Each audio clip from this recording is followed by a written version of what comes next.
I'm used to corporate sales. I'm used to having a relationship with a corporation where we're looking at the big picture here. Try not to talk to the gatekeepers. I try to figure out a way to leverage relationships to talk to the people that I need to talk to. That they work out as a win for me, they work out as a win for the family, and they work out as a win for the company that we're servicing as well. You just need to take the action to go do it. And if you don't feel confident doing it, work with somebody that is doing it. I'd say if you're not growing, you're dying. Welcome back to another episode of the Austin Zaback Show. Really appreciate you tuning in today. Today we've got a guy by the name of Stephen Hunt. And Stephen's a dude that actually came from corporate America, was trying to kind of climb the ladder of corporate America, make a bunch of money, go into the world of entrepreneurship. And ultimately, over the last couple of years, I believe, correct me if I'm wrong, you've built a very large real estate portfolio, or at least I would consider it to be fairly large for a guy so young. And dude, just really impressed by all the different things that you've done and you've accomplished. And I'm excited to have you on the show. Thank you so much. I'm so grateful to be here. Yeah. So talk to me a little bit about the now. Where are you at now? What are you doing now? And then we'll maybe peel back the onion a little bit. Absolutely. So the strategy we're doing right now is that we're trying to buy and hold as many properties as possible. We do a little bit of fix and flip. We do a little bit of all the stuff that is involved in real estate, but primarily we're looking to buy and hold as many properties as possible. So always looking at different exits. We're doing things like sober living. We're doing things like long-term rentals, short-term rentals, mid-term rentals. Anything that's in that world, we're trying to figure out all the different exit strategies we have available to us and just build the portfolio as big as possible. I love that. So going back on that, yeah, we've actually been in real estate for just a little over a year now. Last March, we closed on our first house. So that was a year and 1 month ago. And Wow. to that point, we built about a $10.5 million real estate portfolio. How do you do that in a year? You have to be very particular on the deals that you're taking on, right? Because one deal can really throw you off. And I'm sure you know that better than anybody else, right? So for us, we had to pick a strategy that was going to work for us so we could get the acquisition down and then just make sure that the deals we were taking on were tailored the way that we needed them, or just that they were very particular and had enough meat on the bone so that nothing could go wrong. Were you still in corporate America a year ago, or were you an entrepreneur already? I was an entrepreneur already at that point in time. Yeah. So I left corporate America probably 4 months right before I actually bought our first house. And I had the conversation with my boss at that point in time, hey, do you want to have a mutual separation with the company? And it wasn't anything because there was any fireable offenses. I was crushing my sales quotas. I was 150% over quota, quarter over quarter. So things were going great, but I was stepping on toes. That was the biggest problem for me, is that I saw problems within the organization, and I did this at every company, and I couldn't help myself and said, okay, I got to fix that, right? Yeah. Everybody else is struggling over here. How can we make that better? And unfortunately, in the corporate world, people don't really like that. They want you to stay in your box. They want you to hit your sales quotas and call it a day. Yeah, no, for sure. So you left that and then you became an entrepreneur. What was the very first thing you did? Just buy a house? No, actually. So I was doing all the things that other real estate investors were doing. I had VAs. I was networking with real estate agents. I was trying to do what everybody else was doing, but that wasn't necessarily working out for me. Coming from my corporate experience, I was very used to having B2B conversations. I was very, very comfortable with talking to VPs and CEOs of other organizations. And that was really my sweet spot. So when I was coming back to this direct-to-seller world, I was having these corporate conversations, and it almost sounded like a snake oil salesman to them. And I know that was the case because I was coming off a little too sharp, I guess I could say, in that sense. I wasn't coming down to their level. I wasn't trying to be as personable with them because I'm used to corporate sales. I'm used to having a relationship with a corporation where we're looking at the big picture here. And that wasn't necessarily working out for me. So I flipped the whole model on its head and said, okay, if I'm really good at this one aspect of sales, why not stick to that one aspect of sales, right? So that's exactly what we did. I started looking at, okay, what are the businesses I've worked with before? What experience do I have right now? And how do I build a model around that? So around January timeframe, coming from the medical sales world, that's where I was working before, I said, okay, I have existing relationships with hospitals, with assisted living communities, with all these areas, and that's really where my experience lies right now. Why don't I go back to that and try to figure out solutions and tailor real estate into a solution for those corporations? I'm spending $3,000, $4,000, $5,000 a month right now on marketing budgets when these companies are spending millions of dollars a month on their marketing budgets. How do I get those companies to start sending me their leads so I don't have to spend that money and become a solution for that business? Right. And how did you do that? Well, I productized real estate is how I did that. So there's so many different ways to do real estate. We have subject to, seller finance, cash offers, all that kind of stuff. So I took all of the different ways that you can invest in real estate and transact real estate, and I turned that into a service. I renamed them all, I rebranded them all, and I went to these companies and said, hey, I have this service to help the people that you are servicing currently. And I looked at the big problem there, right? So if we look at hospitals, we have people that are stuck in the hospital for 6 months to a year.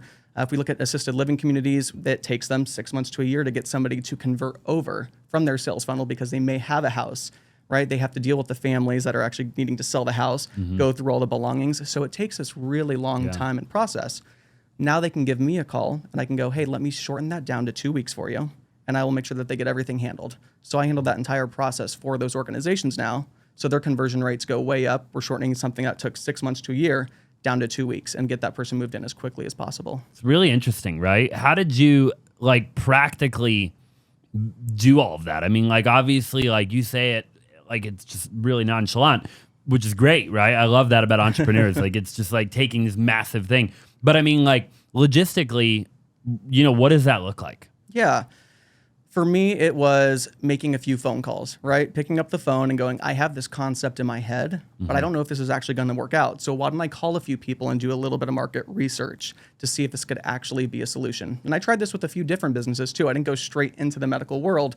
That's just where I ended up landing because I knew that's where my experience lied.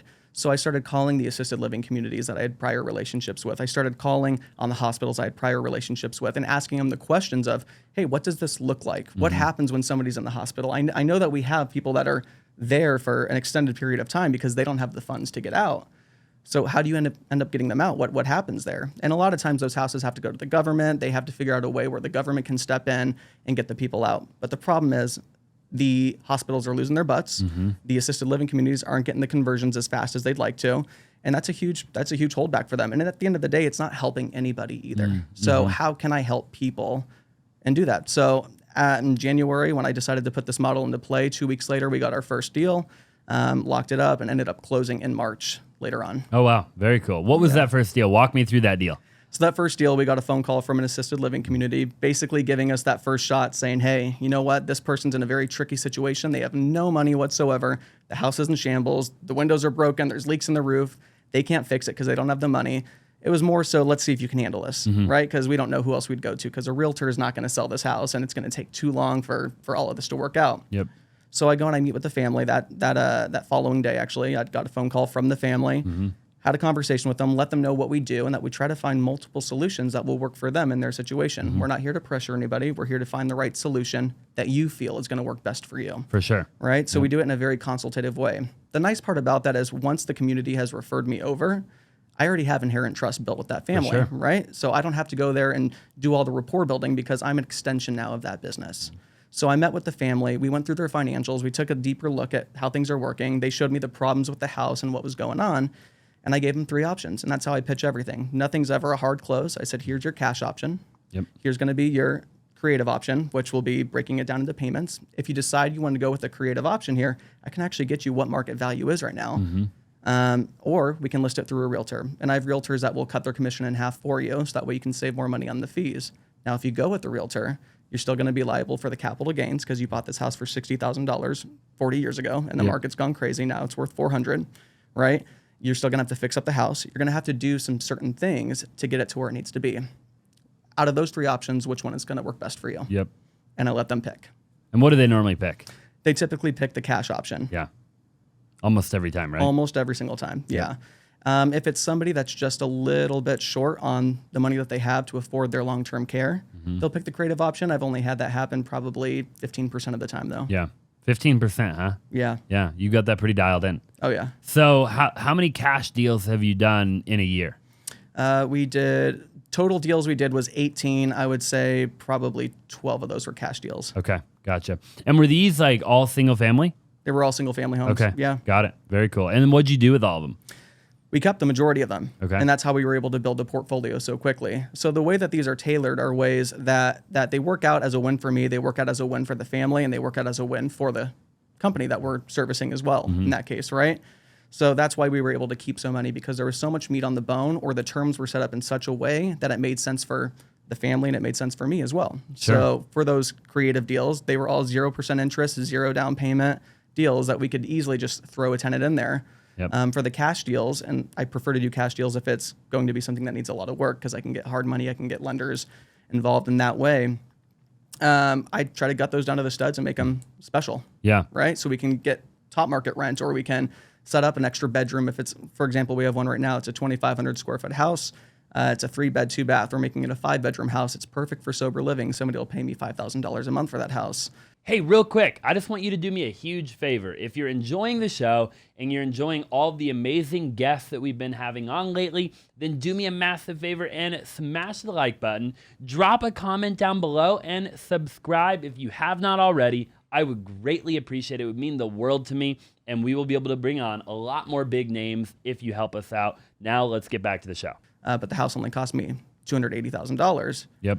Because it was in shambles and it needed all the work. So if I'm going to do the work anyway, let's figure out the exit that goes along with that. And I love that, by the way. I think that you really have a really cool business model, and it's actually very similar to what we do, which is really fascinating. It's different in the regard that you're going B2B, which I think is really unique. I think it's actually really cool. And I want to talk to you more about that and then like what you see and how you see that growing and scaling and evolving. I want to get into the sober living in a little while. And really all sorts of different stuff. So when you take these down, like, obviously you were brand new to real estate. So walk me through how you learned that game, right? And of taking them down, like how did you learn the game? I mean, for somebody who's only been in it for a short period of time, your average person watching this, they can't even fathom like how you got from where you were to where you are now in that period of time. It's actually truly impressive, right? Thank you. Like, how did you do it? Like, literally. Yeah, thank you. I appreciate that. Did you have a mentor? You know what I mean? Of course. Yeah. So we met, my wife and I, who she does the entire business with me as well. And it's unfortunate she can't be here today too. We just had a baby. So she's tending to our baby. Thank you so much.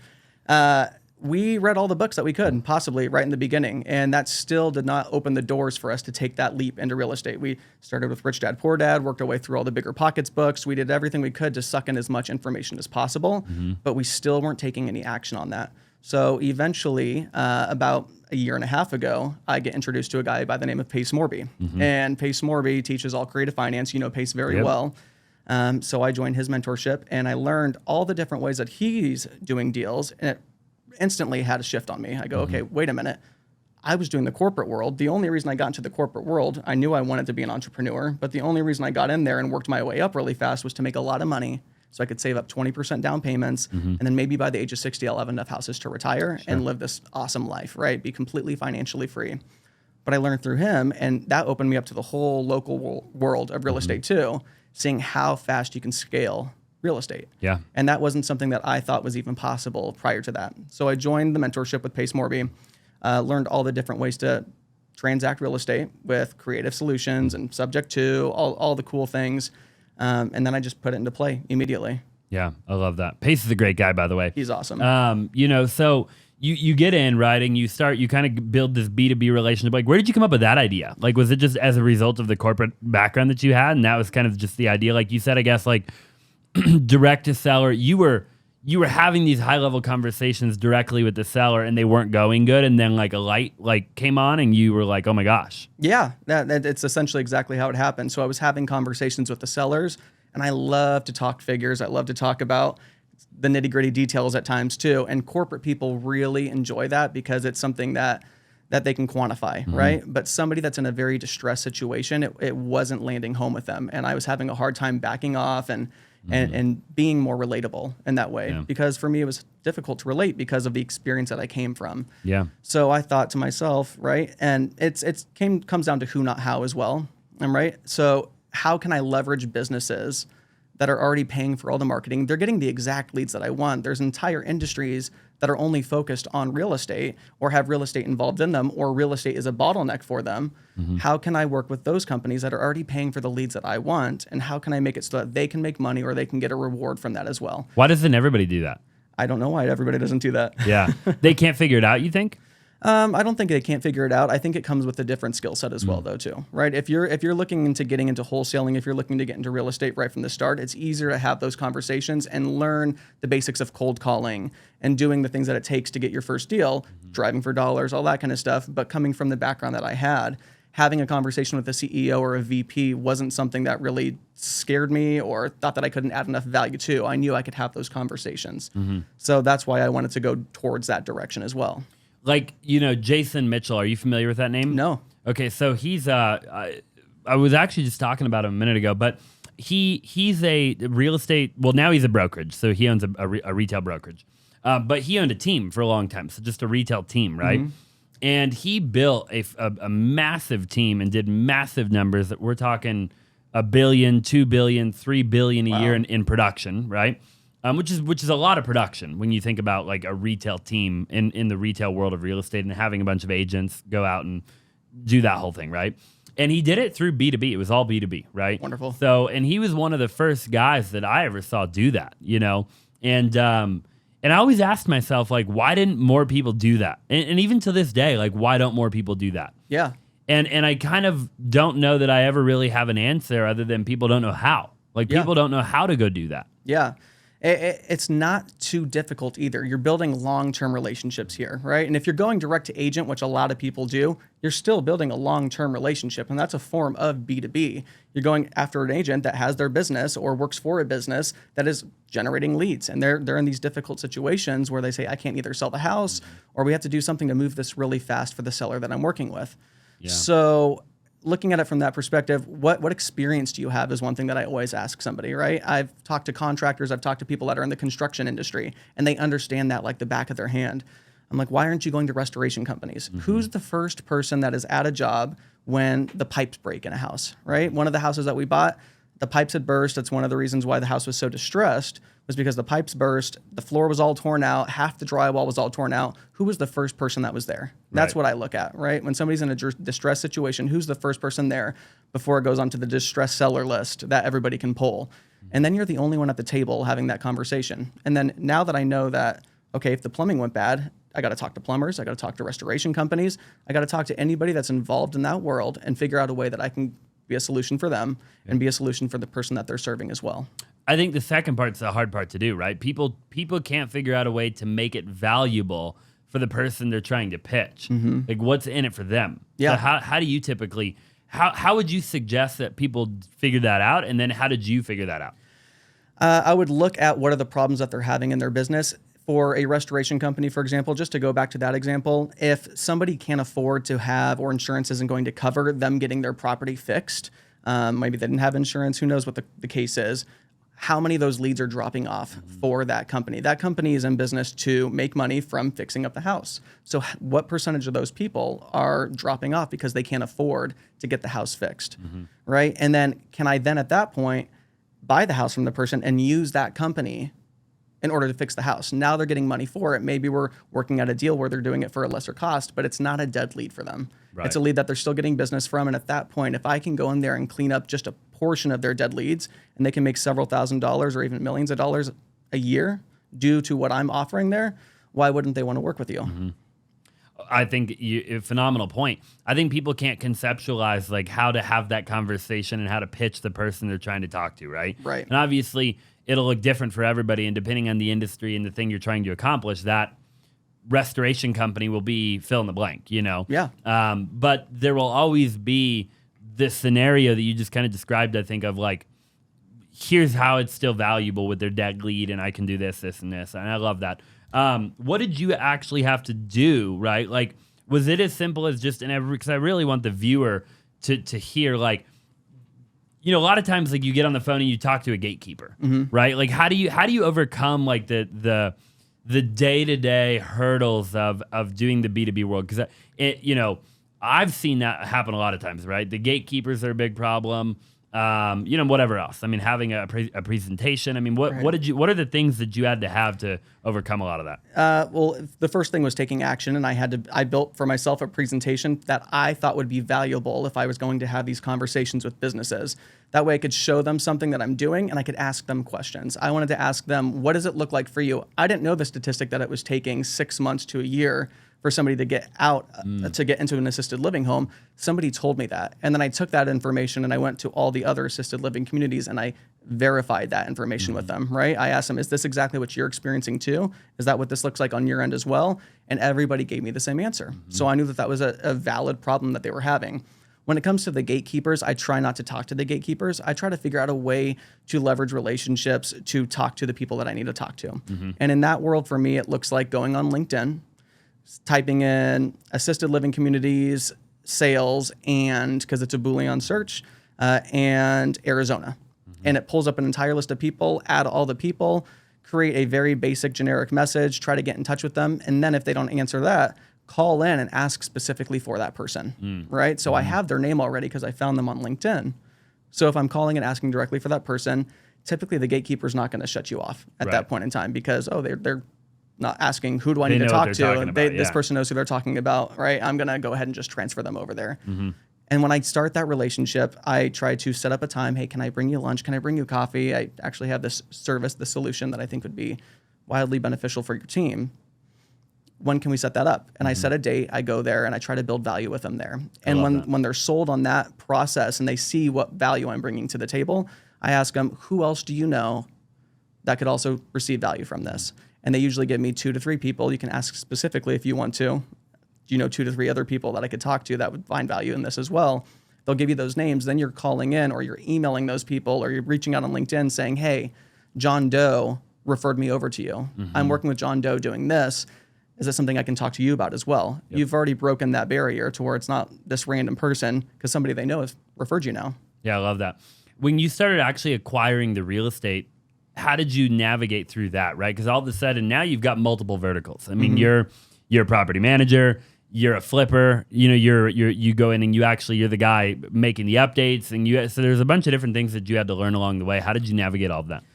That was just by doing it and understanding that I was going to fail doing some of those things too. So I'll go back to that first house that got referred to me. I knew that I could scrape by with a $30,000 budget because I had brought contractors in there. Hey, if you want to keep it really basic, this is what this is going to look like.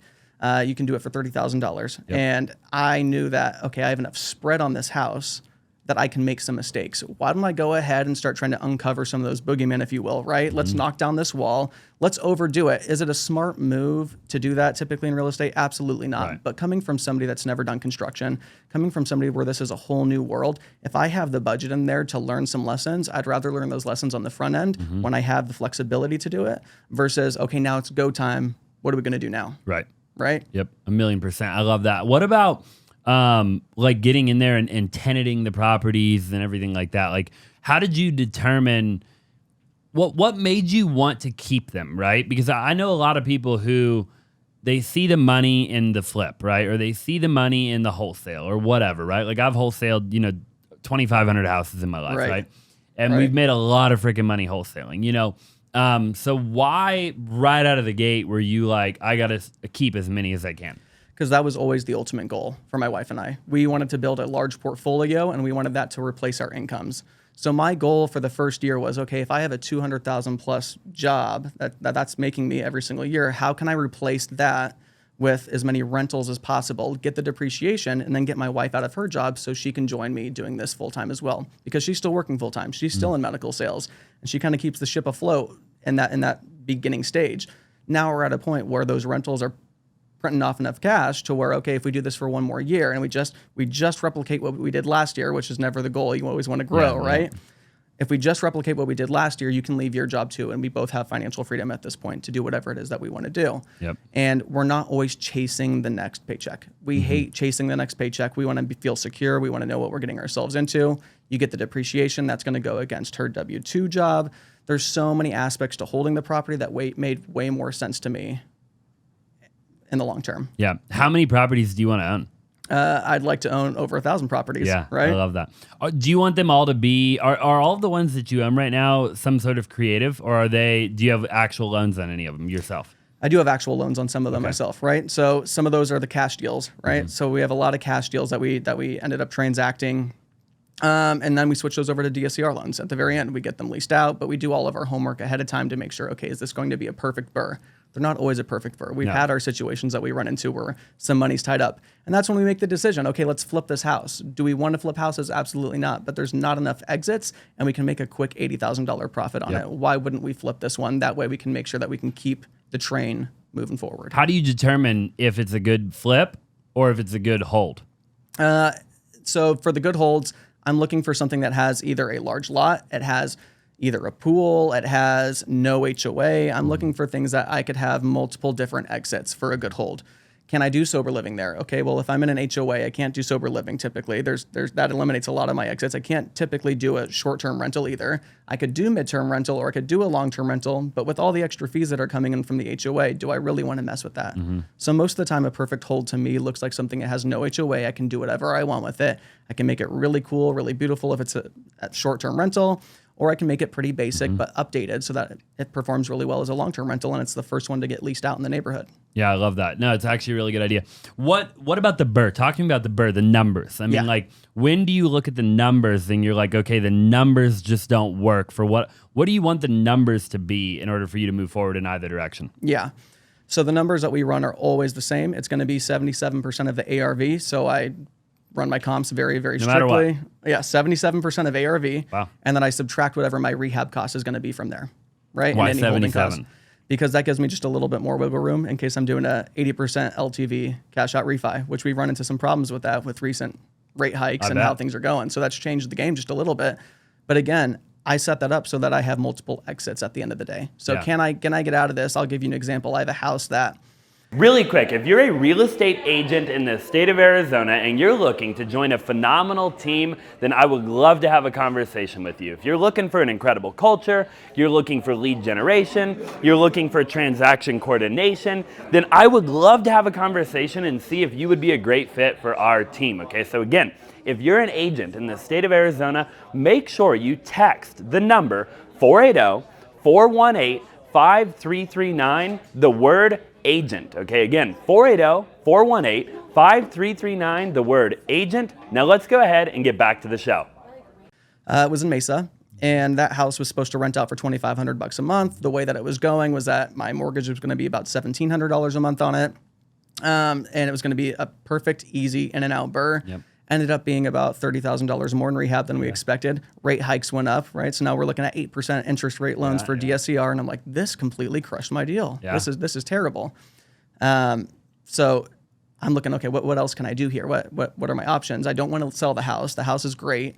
We ended up putting a behavioral health home together for that one. We found another company, again, another B2B relationship that we created, and we set them up in that house, and they did a 5-year lease at about double market rent. Really? So now they're in there, and we have a 3% annual increase on that, and they couldn't be happier. It's one of the nicer houses that they have any of their tenants in, because they're used to getting people that don't want to lease out those houses to them because they feel like the house is going to get thrashed. They take great care of the house. I have somebody in there for 5 years. That lets the storm kind of dissolve for a bit. I can refi when rates come back down. We can do whatever we got to do, but it gives us that flexibility and having a different exit. What's the difference between behavioral health and sober living, or is it the same family? It's kind of in the same family in the sense of midterm rental, if you will. Typically, these are always longer leases. I don't call them midterm rentals. Sober living, we're looking at usually about a 2-year lease. For the behavioral health, we're looking at about a 5-year lease on those. Behavioral health, they typically aren't renting rooms out. They are making a ton of money from insurance is what's happening. The problem is when you have people with behavioral health is that they're not showing up to take the courses they need to so that insurance will reimburse them. So they go, what can we do? How can we basically group everybody together and make sure that they can just come to their courses and make it here? How do we keep them on track? So they want to lease out houses so they have a place to live. They have a shuttle come up. They pick everybody up. They take them to take their courses. They can get their insurance reimbursements and take them back, and it gives them a free place to live at that point in time. Sober living, they're typically renting those out by the room. Got it. Which one do you like better? I would probably say the behavioral health. They pay just a little bit more, and they do longer leases with the relationships that we currently have. Explain behavioral health to me. It can be anything. It can be mental disorders. It can be people that are down on their luck. It's similar in a way to the sober living world, but there's more to it. It isn't just getting off of addiction. There's more to it that comes with mental health. Got it. Okay. And how, like what does it look like? I mean, obviously I know that they're paying you double the rent, but I mean, like, talk me through the nuances of it. And I mean, like, how could you know? Because obviously, so like that one particular deal that you have, right? And you had the deal, rate hike, 30 grand more. How does it pencil, right? You already own the deal at that point. You're just trying to figure out, like, what other exit strategies do I have in the moment, right? Yes. And then you figure out, okay, I've got this B2B relationship. I'll call the behavioral health company. They ended up liking the deal. It all worked out, right? if somebody wanted to make that, like, let's just say somebody's watching and they're like, I want to go buy a house for behavioral health, right? How do they do that without buying the house and then the behavioral health company's like, I don't like that house? Like, is there a way to reverse engineer that? There probably is a way to reverse engineer that, but that's not the way that I run the business. The way that I run the business is that I'm looking for multiple exits on the front end, because I don't want to put my eggs in one basket of waiting for behavioral health or waiting for sober living, because that can happen. They may go to the house and say, oh, you know what, this is a little bit smaller than we anticipated. It's not quite as nice as we anticipated. I don't ever want to have just one exit. That house in particular, I could have sold it and still made an $80,000 profit on the house. That house, I could have leased it out to another company, a corporate rental. It's right across the street from a hospital. I could have set it up as a midterm rental for nurses that could have lived there. There was multiple exits that were available with that house. It wasn't to say, I'm just going to go straight after one exit and one exit only. Your average person is not as creative, I don't think.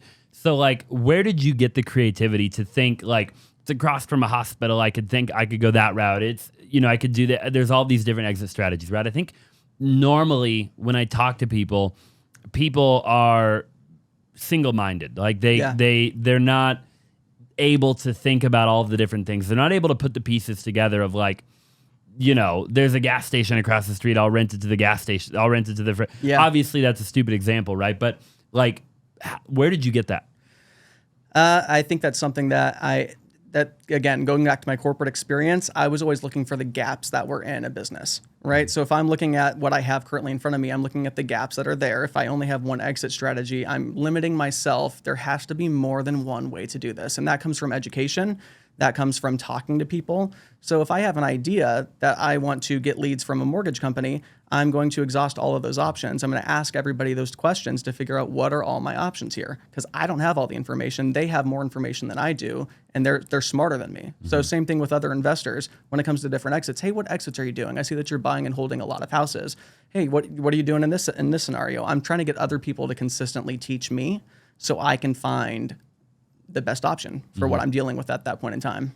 Yeah, I think the majority of people have a problem for every solution, and you need to have a solution for every problem. That is it. Yeah, I talk to people all the time where I've got, like, I have a solution and they've got all the problems in the world as to why my solution won't work. Right. And I'm like, you got this whole thing backwards, right? You got to flip it. And that if you have the ability to have solutions and you have multiple solutions and multiple ways of doing something, now you can start targeting problems. Yeah. Right? That's what niches are for, right? So we're going and looking at specific niches and going, okay, what solutions do we have around just this niche alone, right? What if I'm having a rental property, what other solutions are out there for just a rental property, for just a short-term rental? What are my pivots that I can do within that space? Yep, I love it.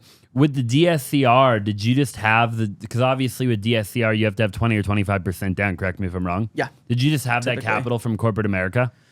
I had some capital, but no, I didn't use any of my own capital for any of these. How did you not use your own capital for the DSCR? For the DSCR on that side of it, we had already, and again, like I said, we had overspent, so we spent a little bit more than we wanted to going back to that house. But there was enough meat on the bone on that house too, to where we still were able to do the cash out refinance. And that came around too, talking to a bunch of different lenders as well, creating new relationships with lenders. The DSCR that we ended up going with actually still would have made a regular rental work. Wow. Because we found somebody that was giving us 6.5% interest rates when conventional rates were closer to 8% at that time. Yeah. So they were getting private rates essentially from other hedge funds as well. And that came around again to talking to as many people as possible. But again, that 80% LTV, I run my numbers very conservatively. I buy houses that are an ARV, 77% of ARV. That does not include if I'm adding square footage to the house. So there's houses like this one in Mesa that I added 300 square feet to. So I ran it based off of where it's at currently, because I'm not going to assume that adding the square footage is going to work out. Sure. Yeah. So the numbers still have to pencil. Absolutely. Yeah, so that gave us also a little bit more ARV at the end as well. Yeah, a little wiggle room at the end. Yep, 100%. If the market changes, anything happens, right? I love that. What I love the idea of the creative stuff. Like, what all did you learn in the world of creative, right? You talk about going and Pace Morby and all of that. What is your favorite thing in the creative world? Like, do you like Subject to? Subject to, I think, is like an interesting thing. People have like mixed feelings on it, right? Yes. What do you think about it? I love it in some scenarios and I don't love it in other scenarios. If I have a very close relationship with somebody and I trust that person, then I want to do a subject to. I know there's a million and one ways that you can get around if they try to essentially screw up the deal. But I don't love trusting other people to not have a conversation with their mortgage company, to not let that go south and go sour. And I try not to do them. The only times I typically do them is if I trust the person, or if the subject to that I'm taking over is deep enough to where I can still refinance them out and everything's good. I don't love the no equity subject to world, because yes, can I find an exit to get that filled and get some cash flow in the meantime? Of course I can. But I don't want to put myself in a situation where now the market's come back, I'm really negative in my equity, and now the due on sale clauses come and hit me. I don't like to deal with those situations. I don't either. I'm right there with you. I think that people don't put enough thought into it sometimes. And I think you've also got to be careful, right? There are people out there talking about what you're talking about, right? The no equity, subject to, buy 1,000 of them. You could end up in a really tough situation if you're not careful. Yeah, and if you have the capital and you have the law team and you have everything in place to handle that at a scaled level, that's great. But most people don't, especially if you're getting started. Yep. So a lot of people could put themselves in very difficult situations, I think, if they weren't smart about that. Would you prefer to do a seller finance? I would always prefer to do a seller finance. Yeah. Yeah. Because I can negotiate the term, I can negotiate the rate, I can get it to where I need it to be. And what I do in those situations too, I don't talk about interest rates, I don't talk about down payments. We're talking about just getting them the payment that they need. So everything I do is always 0% interest, because I go, let's get this payment to where you need it to be, but it's 0% interest. Yeah. So if we need to increase, if the payment to you would have been $800, but you need $1,500, let me make a payment to you of $1,500 a month. All I'm doing is paying down the principal even faster. So that works out for me, and it still works out as a rental. Yep. And do you do a balloon payment on those typically? Yeah, typically I do a balloon payment of 10 years. 10 years. Yeah. Okay. And you pitch it just like that? Pitch it just like that. Yeah. And well, I break it down, again, going back to the way that I do pitch people, as I give them 3 options, and I don't give them too much detail. I think that's something that people get really caught up in sales, is that they want to give them all the information. I try to be as vague as possible, in the sense of I want them to ask me questions. So if there's questions that come up, I want them to ask me those questions. I want to be just vague enough to pique their interest so they start getting engaged in the conversation. Otherwise, I'm data dumping on them. I'm giving them as much information as possible. It doesn't make sense to them. So I make it vague and simple to understand. Here's cash. We can do creative, and I can pay you this much per month, or we can do it this route. Yeah, I love that. Yeah, and I love the idea of that. Why do you think people learn the hard close? Because I'm actually just like you. I teach people not to hard close. I've never loved that. I don't think it works in real estate. I think it works in cars and other industries. But I think in real estate, you aren't going to convince somebody to sell. Yeah. Right? Like, they're either going to or they're not. Right? Like, it's not like I can just call somebody and be like, who was not thinking about selling, and I can convince them to sell their house. Right? Right. So it really comes down to what you're talking about, which is like you've really got to give people options, but people don't. No. So why not? Well, it's sexy to hard close. That's one thing. And people get really caught up in just having one solution for somebody as well. And they want that solution to work out so bad, even if it doesn't make sense to the seller. And they try to get the seller to understand why the solution is going to work for you. And that's not always going to be the case, right? My close is always a soft close. It's, which one of these would you be most open-minded to? The caveat of being open-minded is being closed-minded. Nobody wants to be closed-minded. They're going to pick an option that works best for them. Yep. Well, I'd be most open to option number 2. Fantastic. Let's move forward with that one. I think that people get too caught up in just wanting to hard close it, get the win, get the success, share it with other people. This is how I did it. Hey, listen to my phone call. This phone call I just did. They were kicking and screaming, and I got them to do it. And I don't think that's the route to do it. Neither do I. Yeah, neither do I at all. I don't think I've ever done it like that actually in my life. Yeah, never. Yeah, we own a company called One Roof. I'm sure you've seen, and the whole idea of it behind it is just we have multiple options. We're a solutions-based company. We'll give you the option that fits. It's your home, your choice. Yeah. Right, and that's kind of our motto. And we've got a ton of different options that we can give people. It's exactly what you're doing. The difference is that we've got a bunch of different marketing channels in which we bring in people, right? So we'll do, our goal this year is to do 1,000 deals. Fantastic. But I'd love to own more. I don't own enough, right? So it's a catch-22, right? My mentors always told me back in the day, Austin, you got to own a bunch of property, right? And I believe them, and I want to. I want to own 10,000, Yeah. At what point do you flip that switch, right? So, like, how old are you? 28. 28. So I'm 27. I'll be 28 in a month. Wonderful. What would your recommendation be for people? Obviously, for you, like, you knew that you and your wife, right, your goal was to have cash flow, to kind of be able to do what you want, when you want, with who you want type of vibe, right? Which is great, right? And I think that we live in a world where a lot of people just adopt other people's goals, right? Like, oh, well, that guy's driving a Lamborghini, so I want a Lamborghini. Or Right. that guy's fill in the blank, right? How do you figure out like what you want, right? And then go accomplish it? Because like for me right now, I'm just building a bunch of companies that cash flow a ton of money, right? And then I'll probably flip the switch in a couple months or whatever and buy more rentals. I mean, I own rentals, but I don't have a big portfolio by any means, right? Yeah. I think that you have to look at what's your ultimate goal. What are you looking for? And my wife and I sit down and we reverse engineer that. We write out our goals all the time. We talk about our goals every single day. And we've been doing that for about 7 years now. So we would go on walks. We'd go to Arcadia, Paradise Valley, the nicest neighborhoods of Arizona. We'd go for walks every single day and we go, this is what we really want. But what does that look like to us? Do we want to do it in a way where we're earning big checks, where we can be big spenders? Do we want to do it in a way where it's all maintaining itself and we don't have to worry about it? Which one can we do the fastest? Which one is going to take the longest, right? So for us, we just knew, we said, if it takes a couple more years, if it takes a little bit longer to have that security, that's something that's important to us. We want that. And I look at a lot of wholesalers, and I have wholesalers that try to, give me a little bit of crap on that too. They're like, dude, I just made $600K this year. I made $1 million this year. I'm like, that's fantastic. Like, what did you take home from that? Right. What was your take home on that? What did you spend in marketing? What did you spend on this? How many hours a day are you working on trying to close these deals and moving forward that way? What does that look like for you? Do you like that grind? Do you like that hustle? I don't. Yep. I had the freedom to come here and do whatever I wanted today, and I opened up my whole day so I could do what I needed to do today. Yeah. And that's because I have the cash flow that's coming in. Am I making the gigantic checks that some of these other people are? Not necessarily, but I also don't have the overhead that everybody else has either. So for us, I wanted to run a lean operation where this could just transition both of us out and we could continue to pick up more and more and more. Rentals are awesome. It starts as a drip, it turns into a drizzle, and eventually the floodgates are open because the cash flow is so heavy that's coming in every month is allowing you to purchase more and more and more and more and more. Yeah, right? it's like a hockey stick, right? Yeah. And the day will come where you make a significant amount more money than the wholesalers that you're talking about that Absolutely. are making $400,000 or $500,000 or whatever they're making a year, right? And we're not grinding it out every single day. Right. Yeah. I take every single deal. I look at all the exits. I look at how can I maximize the cash flow on this specific deal that I have right now. That way I can go buy more real estate. And that comes down to also, like, you don't have to make all the money. I can go create relationships with private money lenders. I can find people that have money and bring them into the operation and get them cash flow as well. Maybe get them some depreciation, get them involved in what we're doing so they can see the vision. They can go to their friends and they can bring their friends over too. Yeah, I love that. Yeah, what's kind of the goal? Do you want to do like more multifamily or do you love the single family game? I love the single family game right now. I think everybody's goal is to get into multifamily, right? But why? Because you're getting more doors. You're getting more bang for your buck, right? You're getting more cash flow.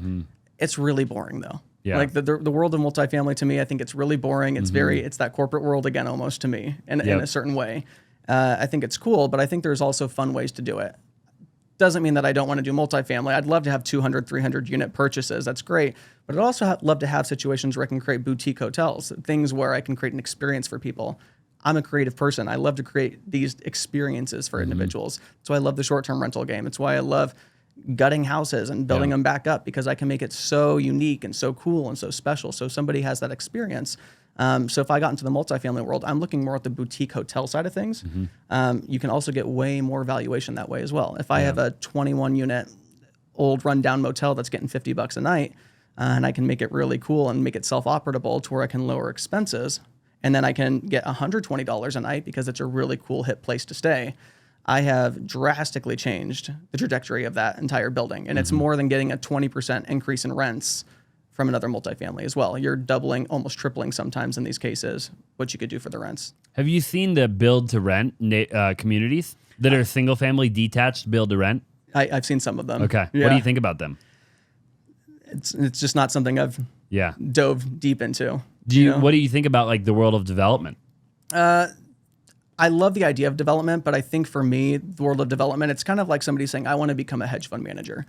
I'm like, why do you want to become a hedge fund manager? Do you have a passion for wanting to manage other people's funds? Do you have a passion for these numbers, the analytics, everything that goes into it? Or do you like the idea of being a hedge fund manager and what it says about you and what it represents for you of being a hedge fund manager? Same thing with development.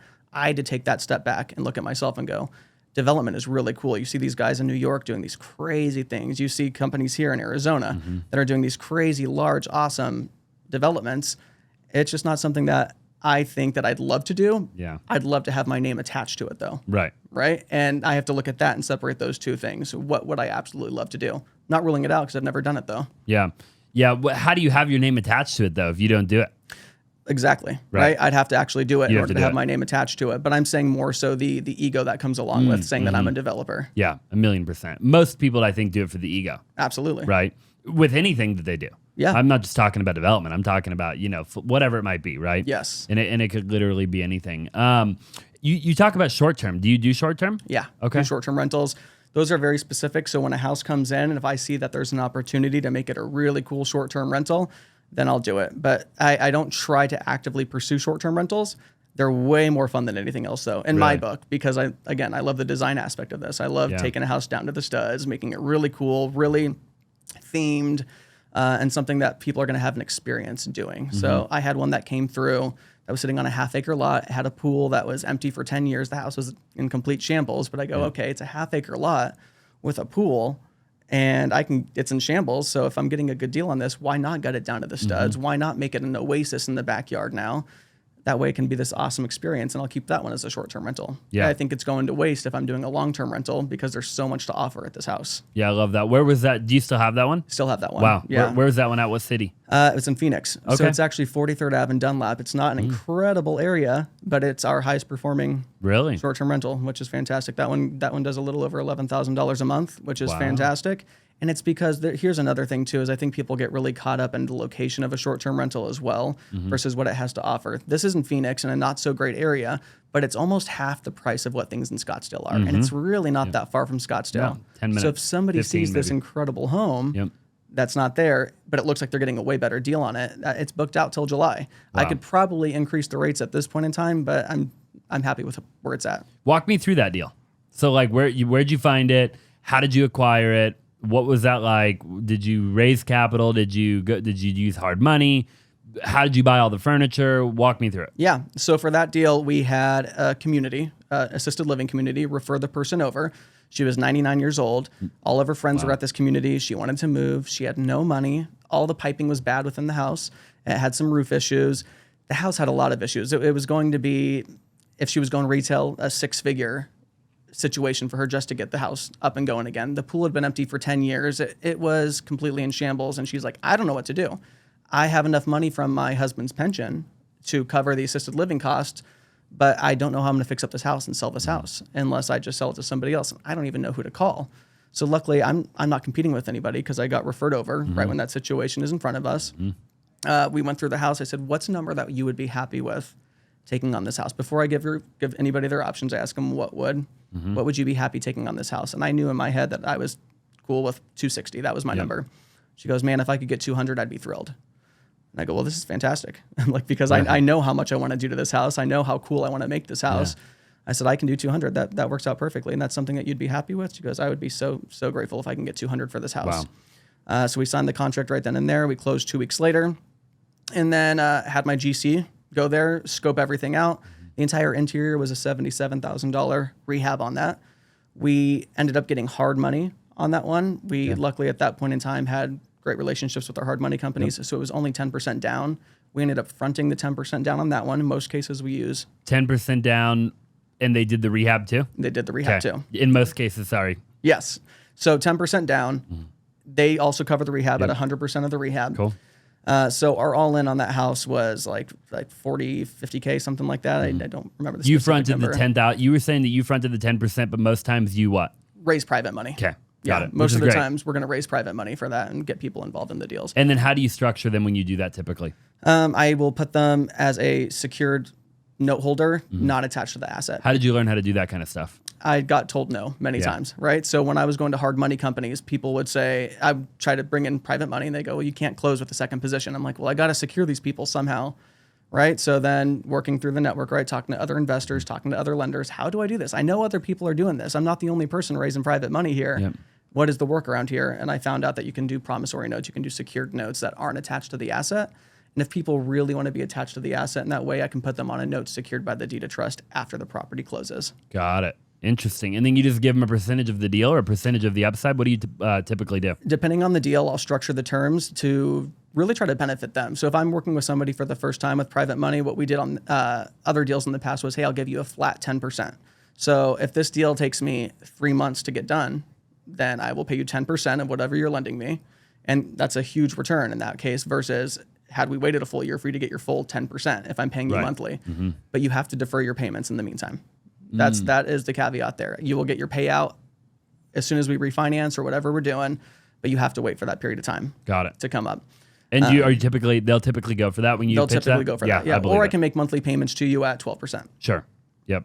Got it. You know, and that's not going to be a full 12%. What if it only takes 3 months? Okay, well, you got payments of maybe $300 a month for 3 months. That's way less sexy than, okay, you got $5,000 for the full 10% with deferred payments. And I know that we have that spread within the house as well. It's actually a really creative way to do it. I don't think I've heard it done quite that way before. I'm glad that you talked about that. And then like when you first did that, right? And I think a lot of people struggle through the logistics. I get comments all the time, even with wholesaling and stuff, like what contracts do I use and blah, blah, blah. But people overcomplicate everything, right? Yeah. So like literally, like where did you go get, like did you hire a real estate attorney to draft all this up for you? No, luckily I was in Pace Morby's mentorship. And so there's tons of contracts available. Okay. But you can, again, it comes down to networking. If you're just getting into this and you're not going to sign up for a mentorship, which I think everybody should sign up for some sort of mentorship. You've done mentorships. I've done mentorships. It shortens that learning curve so drastically for you. And you have a lot of tools and resources available to you just because there's other people that are doing what you're doing in there. Yeah. It really shrinks the world of real estate so that now you have a community of people to consistently do deals with, that you can spitball ideas with, that you can talk openly with. And you're not going to random people, Joe Schmoes out there that say, oh yeah, use my contract and it's not going to work out for you. Yeah. Right. So that's where we got our contracts, was working with Pace Morby. So $77,000 interior rehab on the deal. Walk me through, at what point did you refi? How did that go? And then how did you get all the furniture and everything to do short term? So we did 77 on the interior. Then on the exterior, we had the pool. We added a pool heater to that. We had to spend about $10,000 getting the pool up and going again. So we spent about $20,000 on the exterior then to make sure that we had something cool to offer in the backyard. $100,000. So $100,000, let's say all in, right? Yep. We also expanded the house in terms of, we added a laundry room because it was a 3-car garage. So we expanded out that way. That added some square footage. When you're looking at $350 a square foot, it makes sense to frame in one wall and add some venting in there, right? Because that alone right there was 200 square feet that I added to the house. So you might as well do that. And then I went back to the mortgage companies and saying, hey, I'd like to get my appraisal. I'd like to refinance this. Let's do a cash out refinance. That way I can get everybody paid off and get all of this taken care of. So they came out, they did their appraisals. It was below the 80% loan to value that we needed for it to work out. And then to furnish it, we went and got a business credit card at 0%. We got approved for $36,000 at that time, furnished the whole thing on a 0% interest credit card. And the cash flow that spits out pays off that credit card within 4 months. Wow. Incredible. I love the creativity, right? And the reason I like to pick your brain on that particular deal is because it's just such a creative, every little thing is creative. I appreciate And I think it. people can learn from that, right? Yeah. Because it goes to show that anybody can get into real estate, man. Anybody. You don't need money. Yeah. You just need to take the action to go do it. And if you don't feel confident doing it, work with somebody that is doing it. I have tons of partnerships that I work with as well. We have deals that we split 50-50 with people. There's people that have more knowledge than you, and it's okay to take a step back and go, I'm getting 50% of something versus 0% of Nothing. You know what I mean? Yeah, I love that, dude. What's like a favorite deal you've ever done? I really love that deal that I just mentioned to you. Yeah. Second favorite deal then. Okay, it's a deal that we're closing on this upcoming Friday, actually. And we had to flip this one around creatively multiple different times. It was brought to me by a wholesaler. Okay. It's a house in Sedona. It sits on a cliff. It has private access to Oak Creek, which is a huge staple of Sedona. The house is 2,800 square feet. We are expanding that house to 4,125 feet because the minimum price per square foot you can get in that area is $600 a square foot. With private creek access, you're looking at $800+ a square foot.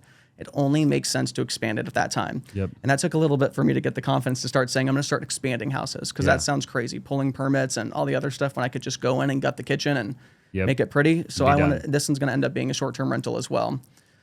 The wholesaler brought it to me with certain creative terms set up. And I went back to them and said, hey, and this person wants $1.2 million on a seller carry with a certain balloon period. They want a 3.5% interest rate. That's going to be $4,200 a month.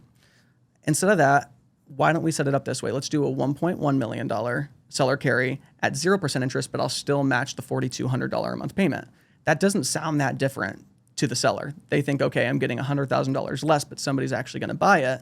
0% interest doesn't make a huge difference to them, but for me, it makes a huge difference. It doesn't make a huge difference to them because they're still getting $4,200 a month. Right. So I'm paying that house down drastically while we're going through it, right? Yep.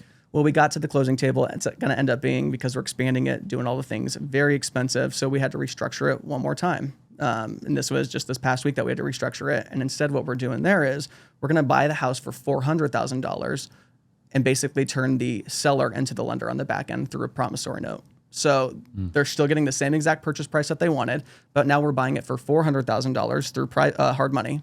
Really quick, if you're a real estate agent in the state of Arizona and you're looking to join a phenomenal team, then I would love to have a conversation with you. If you're looking for an incredible culture, you're looking for lead generation, you're looking for transaction coordination, then I would love to have a conversation and see if you would be a great fit for our team, okay? So again, if you're an agent in the state of Arizona, make sure you text the number 480-418-5339, the word agent, okay? Again, 480-418-5339, the word agent. Now let's go ahead and get back to the show. And getting a rehab budget put together with that. So now we only have a loan out for $400,000 as if it's a $400,000 house. That house will appraise for anywhere between $2.5 million to $3 million, depending on where it lands. Where did you come up with that idea? Not being able to raise $850,000 for for a purchase like that. You're like, I got to figure something out, and you just go to the drawing board and figure it out? Yeah. Well, I knew they were happy with a $200,000 down payment. That's what the seller really wanted. They wanted more, but we kept it at $200,000. And I realized really quickly, if I'm coming up with $200,000 plus all the rehab budget, because it's a seller carry, a seller finance deal, that's a ton of money to raise, $850,000 to be exact. What if I could get them a $400,000 down payment, which is what this purchase technically would look like now if I'm buying it for $400,000. When we close, they get $400,000. And then I put them on a silent position on the back end. And that way, when we finish the rehab, it'll take 8 to 9 months. I can then refinance the entire project. And I'm no cash into the deal then at that point. I love that. Phenomenal way to do that. And you just did that through a particular contract that you needed to do? That one, it's just a typical purchase contract. So that deal came to the wholesaler. This is right. So deal came to the wholesaler through a realtor that they found. I'm working with the realtor very closely as well. And I'm saying, hey, we just need to set this up to be a $400,000 purchase. It's going to look as if I'm buying the house for $400,000, but we're also going to set up a note on the back end that is guaranteed by the asset. And how did you get them to go for that? Increasing the amount of money down, because I could have bought it for technically $200,000, which is the down payment that we agreed to beforehand. But I said, hey, instead of this being this long term where I'm going to make payments to you, why don't we shorten that to less than a year, or shorten it to a year? That way it gives me a little bit of wiggle room. And shorten that to a year, and instead of $200,000, you're going to get $400,000 up front. Yeah. The only thing I ask there is that you don't take payments on the remaining $700,000.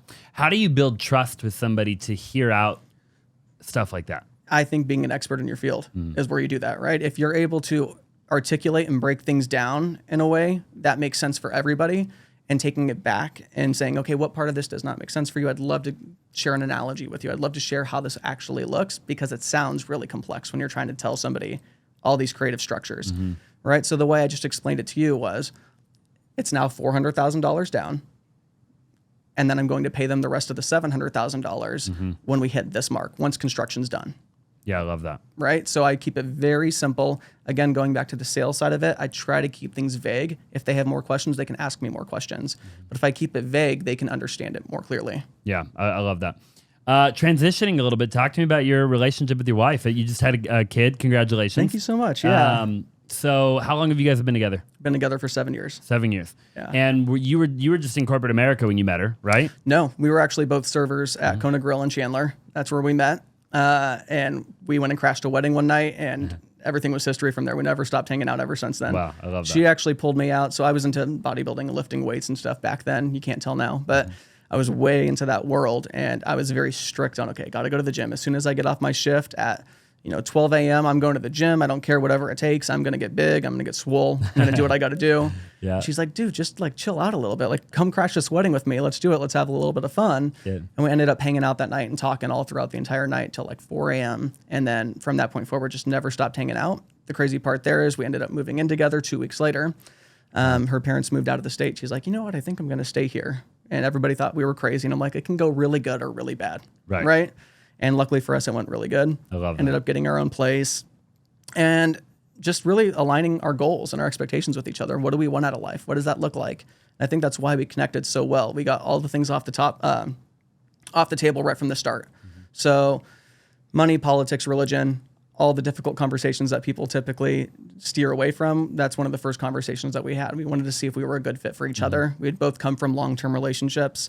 And we basically sealed the deal right then and there, saying, "Hey, this is the direction that we want to go together." You've done a lot of personal development, I'd imagine, over the last 7 years, because I imagine you didn't do a ton of personal development prior to working at Kona Grill. I could be wrong. This is correct. But did she do a lot of the personal development with you along the way? Yeah, absolutely. So it didn't necessarily start off that way. I got her to read Rich Dad Poor Dad one day, and she finally had that shift as well. And then it became this group effort, this team effort of, okay, how can we conquer every dream and every goal together? And so we made a commitment to ourselves that we were going to get great at whatever it is that we did. And we wanted to get into high-paying jobs so we could eventually get into real estate. That's a goal that we set for ourselves. How do we do that? We have to be really good at sales. And I'm using this as an example because we then at that point would go get sales books. We'd get every sales book we could. We'd go to Amazon. What are the top 10 sales books? What are the top 10 leadership books? What are the top 10 this books? And we would read them. We'd go on walks every night and talk to each other about what we learned in those books. And then once we finished those books, we would swap books and retell each other what we learned in those books because the way she perceived a book is going to be different from the way I perceived a book. So it made us have this really, really, really tight connection to where we understood the way we perceive things together. We understood how to look at things also differently, right? If she's perceiving something differently, she can tell me, hey, I think you missed this when we read this book. Hey, I think you missed this when you did this. So it put us in this world of dreaming and imagining and taking action and practicing every single day the things that we wanted to do. What's been a big challenge for you over the last 7 years in being in that relationship? That's a tough one. And I hate to be that guy where I'm like, oh, we don't really have that many struggles and challenges. Everybody has their ups and downs in relationships, but we're so in tune with each other that it's really hard to have challenges. Our communication is so open. There's nothing that we steer away from when it comes to conversation. If we ever get in an argument over something stupid, we have a conversation about it almost immediately afterwards. We won't move on with our day until we have addressed the situation at hand. Right. I love that. There's no need to carry that on, you know? But somebody's got to be like, are you both driving that or who's driving that? I think we both equally drive that. I think that's the right answer to say, right? But I think initially I'm kind of the driver with that. If we look at the visionary integrator side of this, I lean way heavily on the visionary side, and she's not fully an integrator, but she's somebody that can help pick up the pieces. So I kind of take those steps forward to say, this is what we're going to do. This is what we should do.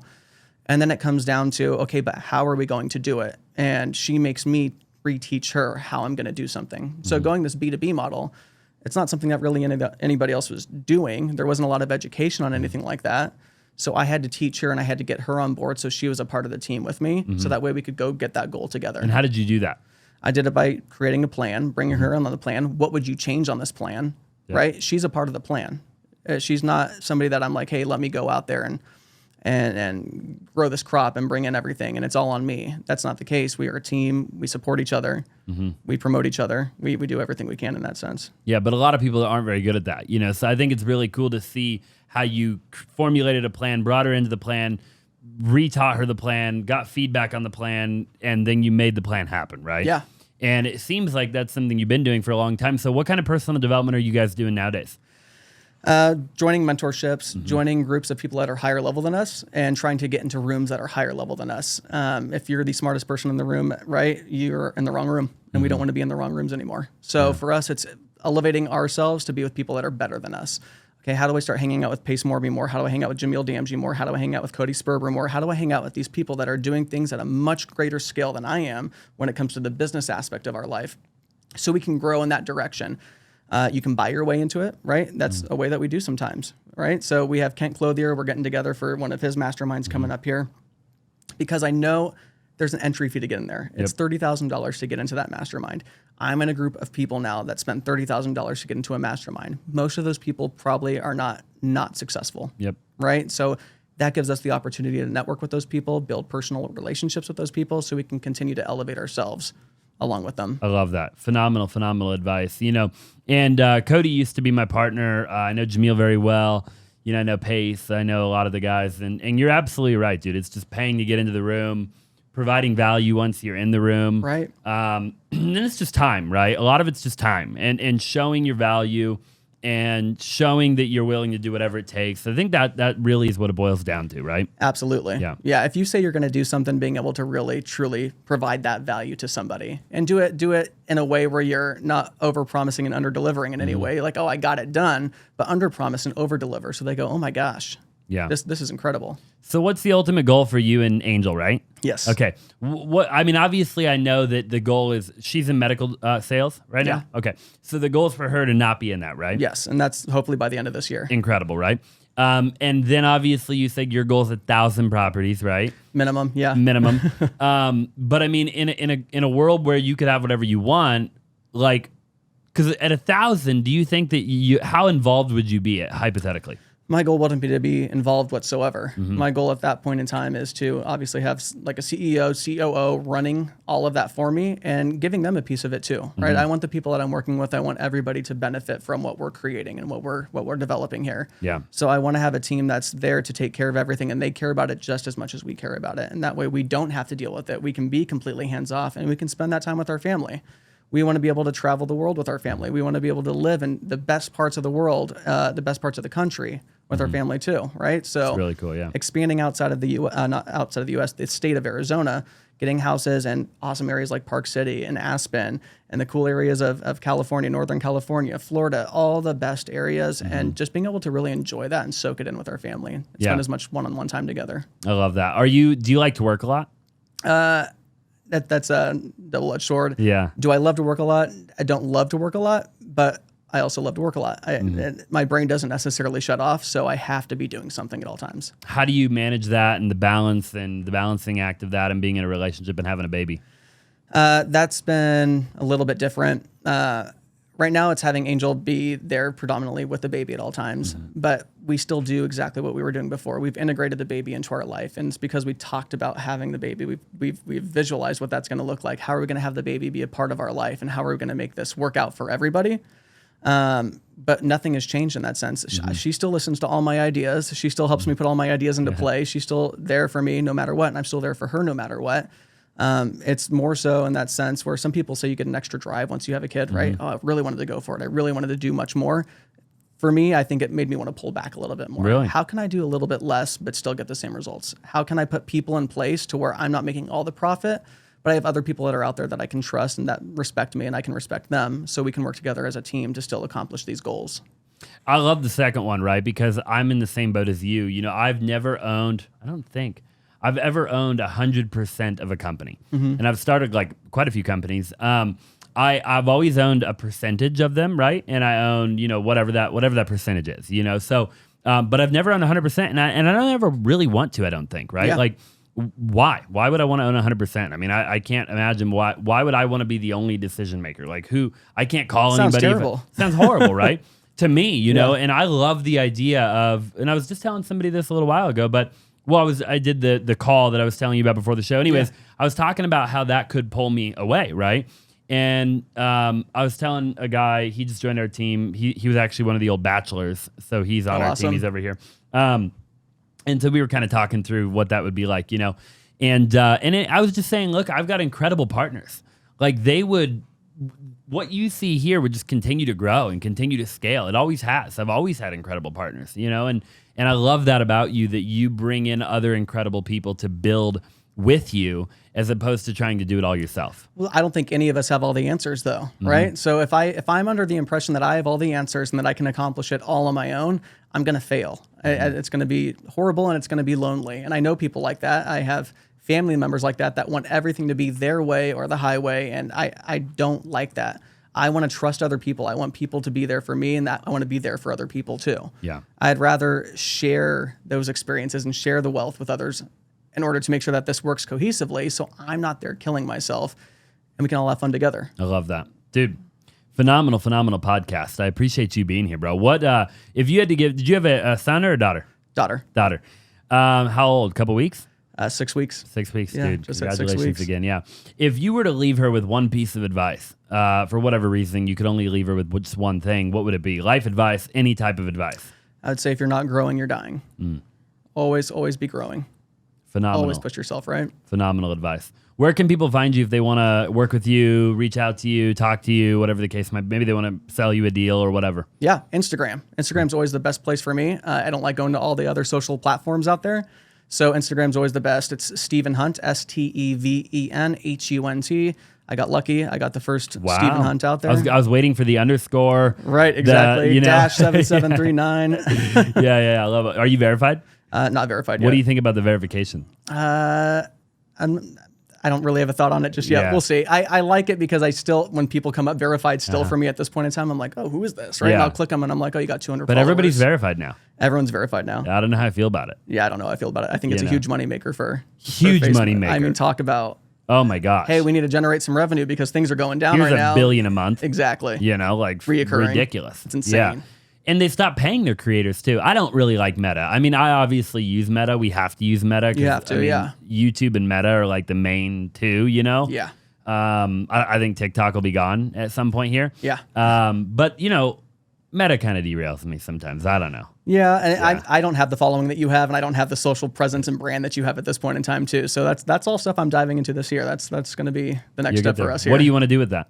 I want to be able to build it up so that obviously I can attract more private money. I want to be able to get out to more people. I want to teach people the business to business side of this as well. Like you said, there's not really any education on it.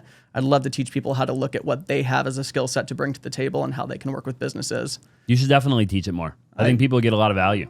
I think so too. I appreciate that. Yeah, of course. And you should definitely do social media more. Yes. You got to do more of this right here. Absolutely. Yeah. That's why I reached out to you. Yeah, get out, dude. Hey, and you reached out, bro. I want shout out for anybody watching or listening. You hit me up, and here we are. Absolutely, yeah, multiple times. And don't give up if somebody doesn't respond to you one time. That's always what happens. Yep. Right? Be persistent. How many times did it take for me to reply? I don't even know. I think I brought it up to you like 6 times, and the 6th time I brought it up very generally, and you're like, bro, just come in. Yeah.